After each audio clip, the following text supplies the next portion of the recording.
Have you noticed that 12 months ago we were having a debate on global warming? We were being brainwashed that the world was experiencing an accelerating rate of dangerous warming. The whole thing is a hoax. The architect of what I see as the virtual destruction of the city is a woman who's had a very fair run from me since she became Lord Mayor, Clover Moore. I tell you what, Alan, I'm looking to the future. I have consulted. It is providing a transport option. You can roll your eyes. I will roll my eyes, and I'll do more than roll my eyes, Clover. I'll do more than roll, but this is going to go on and on until the public understand what damage is being done. And our cycle network currently being constructed. And some people have actually christened it Up Yours, Alan Jones, but I'm not saying that. Tell my listeners you hate cars and you don't want to miss the city. Tell them. No, I have never said I hate cars. Clover, what planet are you on? The Sydney City Council have, in my opinion, one of the most disgraceful projects that I've witnessed in all my time in public broadcasting.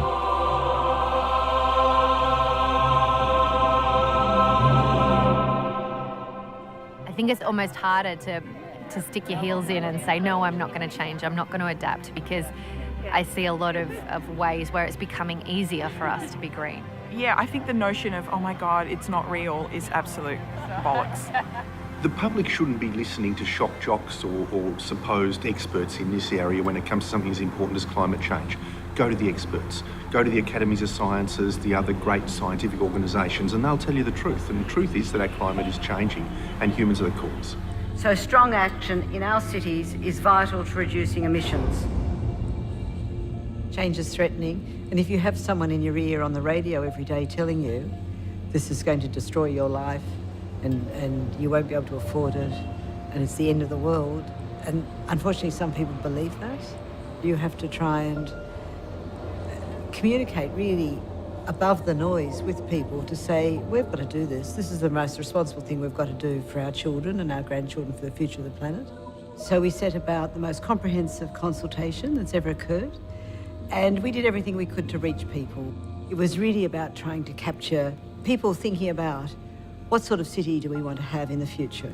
And in fact, 97% of people told us they wanted the city to take action, and they wanted addressing climate change to be one of the main things we did in our future vision and plan for the City of Sydney. I have read extensively on all of this. I think this is the greatest waste of money in local government and the biggest disgrace in traffic management that I've ever seen. It's reaching the point where a major inquiry needs to be conducted into Clover Moore and City Hall.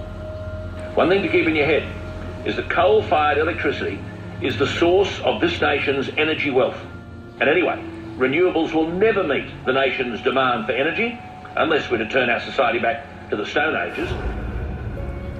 One of the foundations of the Sydney 2030 project is to replace electricity which is generated hundreds of kilometres outside of Sydney with electricity that will be generated within the city itself using very efficient gas turbines. But it also opens the door to using Sydney's waste to power those turbines. And that's something we'll all really feel, you know. So part of the solar panels on the roofs to electric vehicles and charging points on the street, you're starting to create a much more livable city. It's a city, in fact, that's in some ways unimaginable compared with the one today. So much more quiet and so much less polluted. It's a visual statement about the city is a green city. We really value our environment and want to look after it and make it beautiful. And at the same time, we want to dramatically reduce its energy use. It's a turnaround from consumption to how do we begin to perhaps get back to the things that are perhaps better for us as humans. You know, it might be better for us to be growing our vegetables. It might be better for us to be walking or cycling. I mean, I think humans are incredible. And I think once they acknowledge the problem, they can then take the action. And I think we have the ability to do that. And I just think we need really responsible, strong leadership to do it. And then I think everyone needs to understand we all have a role to play, and we've got to get on and do it. And, you know, if we don't get on and do it, I just think the future for our children is terrible. I think we have no choice. But everywhere this woman turns, Clover Moore, there's trouble. She's not dangerous, she's incompetent as well, which makes her more dangerous.